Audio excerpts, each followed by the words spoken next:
So I'll hit this story first about. Well, yeah, you want to tell us your You know, story. everybody is interested in road stories, and the first one that came to mind Hey, was. before you get too far, just start saying, has anyone talked about the time you were arrested in Dallas? Oh, okay, Just yeah, kind all of right. intro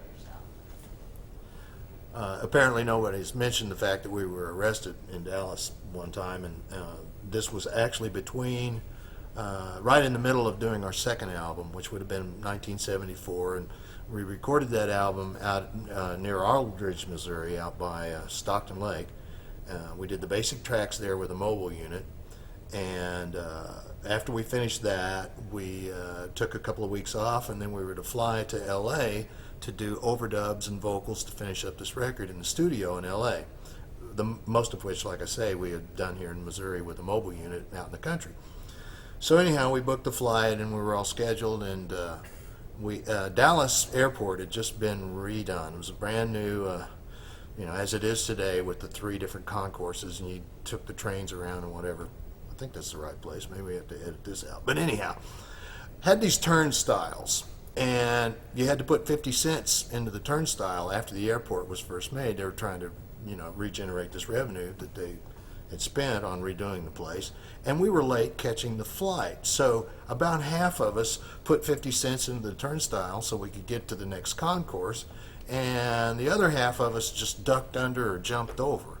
Well, this was video cammed, and we got to our departure gate, and then some Texas Patrol guys came up and they said, "Did you guys jump the turnstile? Some of you guys jumped the turnstiles?" And we said, "Well, yeah, we were really in a hurry. We didn't all, not all of us had 50 cents." And so they actually arrested us, detained us. We missed the flight. They had a little holding area, jail, if you will, near the airport, within half a mile of the airport. Larry Lee and myself actually spent about an hour and a half in a cell. So of course, they searched us and all this. Well, we didn't have anything illegal with us. So the public theft was the charge, and it actually was in Rolling Stone, a little write-up about it. And so we were delayed catching the flight. We caught a flight about 5 hours later to get out to L.A. And so it was just a very unusual situation, and maybe just the way we handled it or the way they handled it was a little strange. I mean, nothing was going on, but public theft was the charge, because not all of us put our 50 cents into the turnstile to catch the flight. But I do remember that when Larry and I were in our cell for not paying to go through the turnstiles, they actually took our belts from us. And I thought, well, we might commit suicide because we didn't pay that 50 cents to catch that flight. I don't know. But anyhow, that's an unusual road story where I think that's the biggest trouble we ever got into, was public theft, 50 cents, Dallas Airport, 1974. Come a long way since then. You ready to hit the stage again? Yeah. You nervous? No. Little apprehensive, there's a lot of work goes into this. And if anybody says there's not a lot of work that goes into it, then they're not being, honest. But by the time you get there, ideally you've rehearsed and you've eliminated all the factors. I mean, there might be a similarity to a NASA shot. You get that. You try to eliminate all the variables there, and so you're not going to have any surprises. It's exciting. It is like parachuting in a way. You know you're going to do it, and you know it's going to be exhilarating, but until you jump out of the plane, you're not feeling that moment. And performing is that way. Performing is in the moment, and until you step out there and the crowd is there and the lights go on, it's just a thought. And there is an anticipation, and that is in the rehearsal and whatever. But after a while, you get accustomed to it, and It becomes something that you look forward to. You don't dread, and some people may dread it, but I mean, it's an exhilarating feeling, and the idea is exhilarating, but it really happens when you step out there. That's it, and there's no backing up. There's no second take. And it'll always be that way. Live performance is always going to be in the moment. And if you fall flat, you're going to have to live with it. So that's exciting. It is exciting, and it's especially exciting once you get into it. The curtain goes up, so to speak. And talking to Larry, he had mentioned that he never was the live guy. That was never his motivation, to get up in front of a live crowd and do that kind of thing. How about for you? I read that you like the challenge of it. Well, I do. I'm not an extrovert, so I'm not terribly anxious to go out. But I like the excitement. I've made the statement about the Daredevils that we are almost completely a band of introverts, which is incredible, But predominantly we are, and I think it goes along with the songwriter thing. Songwriters are people that kind of step back, and they're looking for something that influences them. They're more of observers than they are participants, I think. And so as a group of songwriters, we have more of a tendency, rather than to get out on the dance floor, just to kind of stand over on the side and observe what's going on, and reflect on that, and write about it, and write about life's experiences. So we're not natural extroverts, and by and large, and entertainers, so to speak. So, however, again, to get your music out and to do songs and bring that to fruition, you do have to perform some, and so I think everybody's kind of come to a point where they're comfortable, or more comfortable with that than probably we've ever been, and that's just some time and experience, and it's not going to kill you. And people love it. So. Let's walk back in time, if you will. Play a little game of word association here. Just some of the things that when you started out with the guys, the Bijou Theater. Okay, Steve Canaday's club, the new Bijou Theater, was a really nice, state-of-the-art nightclub down under the overpass off of St. Louis Street, under Glenstone Avenue, and this was 1971, 72, I believe, somewhere in there. And he brought in some mid-level national touring acts, and it was in there that Larry was in between bands, and he was actually tending bar in the afternoons. And of course, there was nobody coming into the club in the afternoon. It was a brand new club, and so the place was empty. And that's where we first got together, and we first rehearsed, Larry and John and I initially, I think, and then very shortly, maybe like the very next time, Steve Cash, and then Soup, and it built from there. The guys tell me that you were kind of the cohesive bond that brought the group together. Why do you feel like you needed to do that? Well, I just had a strong desire to do original material. I was excited by that. And going back to the excitement, again, I get more excited about original songs and creativity than performance. Performance is a bit redundant, and not in a bad way, but it can be. Creativity is always exciting and fresh and new. And so having observed Larry, like I said earlier, doing his original songs off the drum kit, and then he was not working at the time, I thought, oh, this is great, So I went in and I took him some songs I had on a cassette. He had observed me as well in some local club bands, and so he knew, roughly what I did and what I was doing, and I just said, man, this is, let's try to get, I said, let's see if we can get John Dillon and Steve Cash, and I mean, those guys have got great stuff. let's, it was more or less a songwriters co-op, and I didn't perceive or expect that we were going to be a recording act.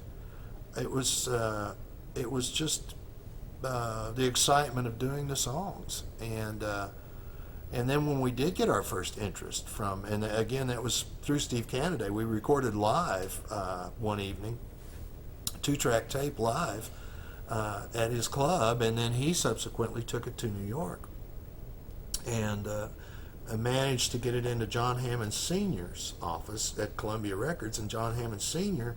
was involved with Bessie Smith, Bob Dylan, a bunch of Peter Paul and Mary, I think, and a bunch of people that go way back into the folk days. And he heard a live version of Black Sky, which I mentioned earlier. In a lot of ways, Black Sky, which is Steve Cash's song, is very simple, but it has a very strong thing about it. Anyhow, John Hammond Sr. heard that and bought our first studio time. And I think that was kind of a shock and an eye-opener to all of us. It was like, oh, actually a record company. We're talking somebody from New York interested in what we're doing here in Springfield.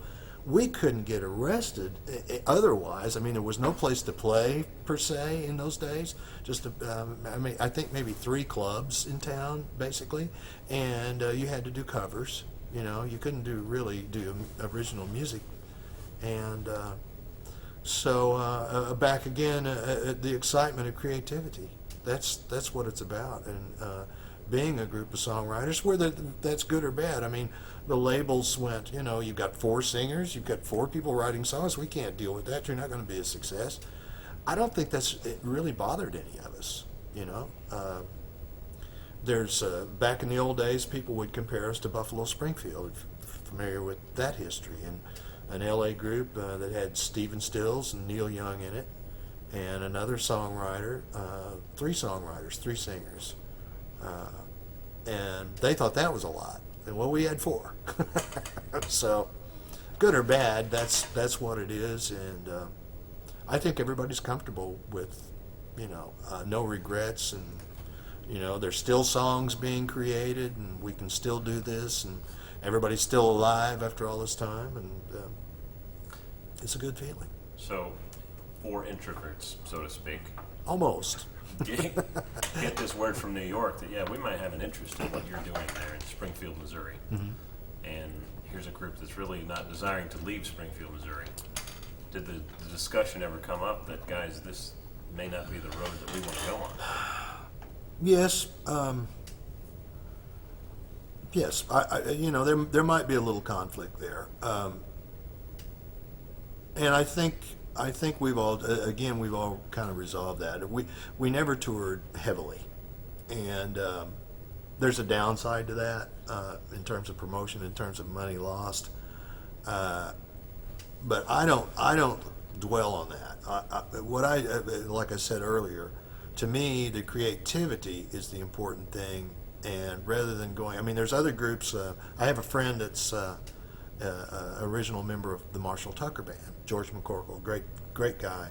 I used to write songs with him in Nashville, and I stay in touch with him. And the first time I went to George's house, I noticed that he had 5 gold albums on the wall, and they had about the same success that we had. And I said, well, we've only got a couple of gold albums. And he said, and he has a South Carolina accent. I just love him to pieces. He said, now, Randle, he said, we just toured and worked a whole lot harder than you boys, And I said, well, that's all right. And he said, and then he goes, but it almost killed me too. And we didn't get into whiskey and cocaine, and it tends to lead to that. A life on the road tends to lead to abuse, and it's because you're gone from your loved ones. You're gone from your base. You become a gypsy. And Johnny Cash said, I think the best quote about falling into bad habits on the road. And they said, well, what is that about being a star and being, why do people get involved in drugs? And Johnny Cash said, makes you feel good. And he said, I'm up in Seattle, Washington. I'm a long way from my family and my kids, and I feel lonely, and I don't want to go out and sing. And he says, when I was doing drugs, It made me feel like going out and singing. So we kind of avoid those pitfalls of over touring and burning out and all that as a kind of an agreement between us, that we weren't going to end up doing that. And so subsequently we are alive, because it can kill you, I mean, it can, and you get really isolated.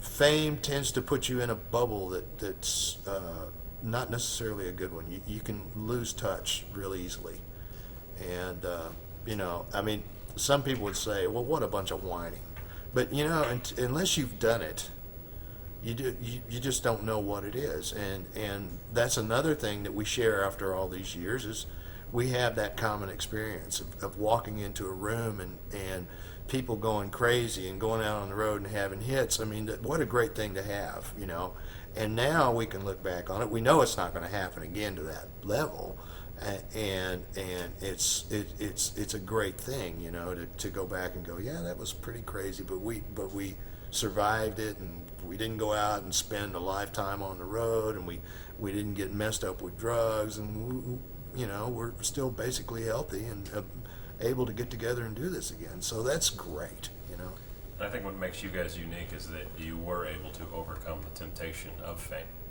Jackie Blue comes out, it's number 3 on the Billboard charts. Mm-hmm. You're there. You can easily take the high road if you want to. What did it feel like when that came out? Well, it was a turning point, and going back to your last question, we had some pressure by our record label, A&M Records in Hollywood, to move out to the coast and get more involved with touring and promotion and playing the game, as it was defined by record companies, the fame game, if you will. And we resisted that. I don't think anybody regrets that now. And having said that, I would also say that Jerry Moss and Herb Alpert and A&M Records was a great label. It's I don't mean anything disrespectful to the label. Had we have done that, had we have gone to the West Coast right after Jackie Blue and played the game more or less accordingly, we probably would have made a lot more money. I'm not sure that we would have a lot more great music.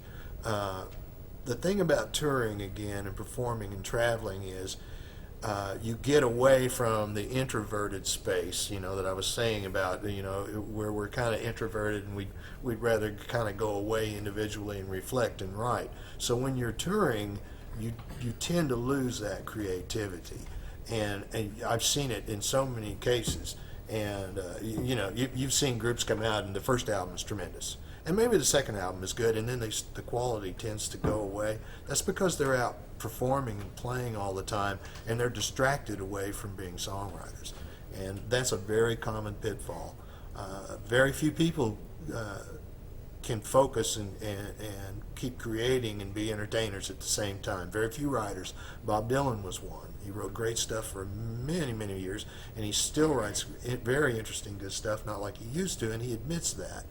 But when you go out and you're a circus act and you're a cabaret, that is performing and not necessarily creativity. And so one or the other has to take the time and the focus. And that's why you have a lot of people who are songwriters that never are performers. And they're dedicated songwriters and very infrequently perform. So, anyway. Listening to you and Larry talk about it's about the music. It really was never about touring, number 1 hits, all that stuff. When you say it's about the music and the songwriting, what goes into that? When you guys sit down together, what goes through your minds? What goes in the conversations? Well, generally what we do is individually we bring in ideas or complete songs, and we always have. We've all written with one another. It's very rare, in other words, that the 4 of us would sit down, or the 5 of us would sit down and say, "Hey, now we're going to write a song today." We don't do that. Nashville writes by appointment, which is kind of odd. You know, you get hooked up with somebody and you go in there and they say, okay, we're going to write a song at 10 o'clock tomorrow morning. Irregardless of how you feel, you may have a cold, you may, whatever, your dog may have died, whatever, you're supposed to go in there and create something. And that's never been our approach. And generally, it's an idea that maybe one or two of us, after the idea is introduced, may develop. By and large, individually, we just bring in songs and submit them to the band and say, okay, maybe this will work, as one of my things. So we don't co-write a lot together. And the other thing about it too, which I've said in other interviews, the fact about the country rock thing is, as we kind of drifted into that because it was, at the time, it was fairly popular, and it's a little easier to do than a pop song, which is a little more intricate than a country rock song. And we all love country music, grown up around it and with it, and so it lended itself to us sounding good as a group to do a country rock song as opposed to a Jackie Blue, for instance, which is a little more intricate than what we normally would work up. So.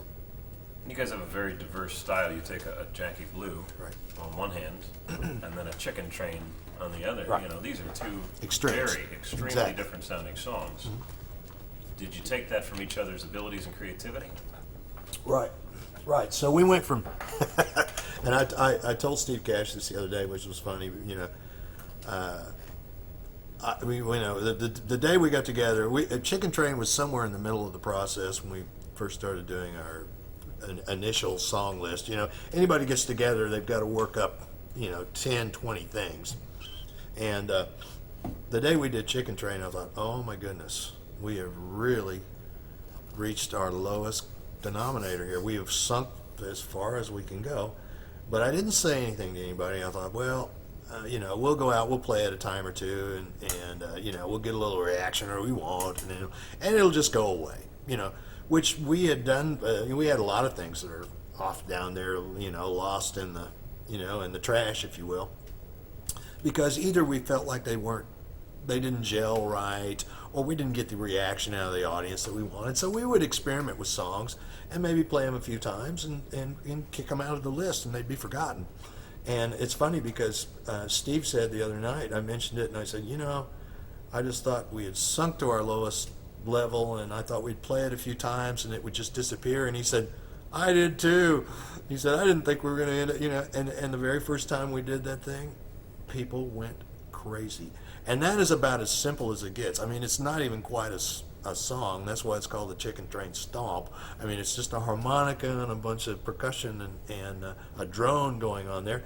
But the audience literally loves it, and they can all participate in it. And you go from that to Jackie Blue, which is the interesting thing about the Ozark Mountain Daredevils, is you can go from something that's kind of hillbilly, the Clampett family, if you will, to a fairly sophisticated pop song, and that's all in-house. That's all in the band.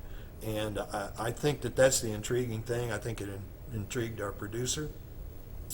And I'm not sure the record label ever quite understood how to deal with that, And again, in their defense, they want to simplify everything. They want to have a lead singer, that they can promote, and a sound. They want that sound to be pretty distinct, and actually our sound is quite varied, really, and it could be a lot more varied than it is.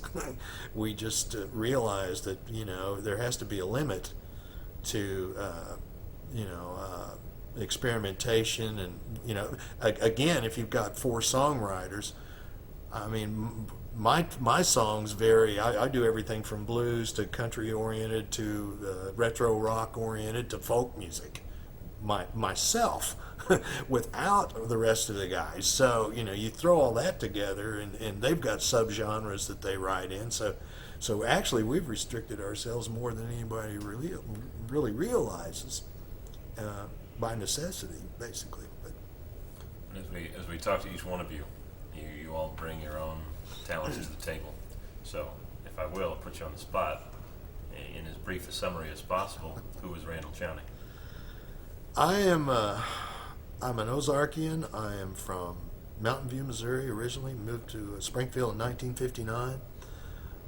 When I was a young kid down in Mountain View, Missouri, which is down in Howell County, it's a border county, borders Arkansas. I heard the Kingston Trio on the jukeboxes in the cafes doing a "Hang Down Your Head, Tom Dooley," and it seemed like everybody was captivated by that. It was folk music days. It was in the 50s. I was born in 1950. I listened to my mother sing in the kitchen. She's a good singer and she has good pitch. And she did "Somewhere Over the Rainbow." She would sing a verse and a chorus of "Hey Good Lookin'" from Hank Williams Sr. And so she did country and pop songs. And I just was heavily influenced by that. And she had a great record collection. She had Glenn Miller records. She had country records. And so she had pop and country. And so I was influenced by that early on. More influenced by that, I think. Then we moved to Springfield, like I said, in 1959, and subsequently, of course, the British invasion and all that music happened. But I got into music very young and sang very young, and then took up guitar when I was a preteen, and I was more influenced by folk music and blues music and early rock and roll than I was by the British invasion. Even though it's impossible not to be influenced by those groups because they're also good. I mean, the Beatles are a great band. I still enjoy the Moody Blues, for instance, who were here not long ago, but my influences were already set by the time of the British invasion. I was a teenager by then, and I remember what it was like before Elvis Presley was a phenomenon, and I remember how everybody reacted when he came out, and it was a more innocent time. It was, and that's part of what I am. I mean, everything. I'm a part of all of that. I'm a part of the 50s America, which was especially where we were in a rural area of southern Missouri in the 50s. It was wonderful. I mean, in a real decadent, crazy sort of way, because my dad was a World War II vet, and a lot of everybody else around was. And I mean, they would throw beer cans in the river and shoot them with 22 pistols to watch them sink. You know, I mean, today in today's world, we'd go, "What are you doing?" And it was, you know, somehow that innocence was seemed correct. You know, it was a great time, and I really feel fortunate to be the age I am and to grow up and to remember what it was like before rock and roll. I'm just old enough that I remember what it was like, and it wasn't bad. It was a little more boring, maybe, but it seems like we've almost come full circle into that. You know, there hasn't been a new big excitement for a while, and I suspect there will be. But you know, it was a great time, and it's a big part of who I am. You know, Glenn Miller records. You know, folk music. One last question: what do you hope your fans get out of your upcoming performance? I hope that they're affected emotionally. Going back to what I said about songs, I think music and songs and songwriting are spiritual. I mean, there's very few things that can make people get up and dance or cry or laugh, and all within 2 or 3 songs. Music and songs have the ability to do that. And Larry said it earlier too about how people will put songs in a certain time period of their life, and they hold on to those as a comfort. And to me, that is a gift. And you know, I hope that I haven't written the best song yet in my life, and because it's just a great reward when you do something creative and come up with a song and people are touched by that. You know, it's just a great feeling. It's indescribable. So Yeah, emotion. That's what I hope. I hope people go away with a good feeling and they're touched. I hope so as well. Randle,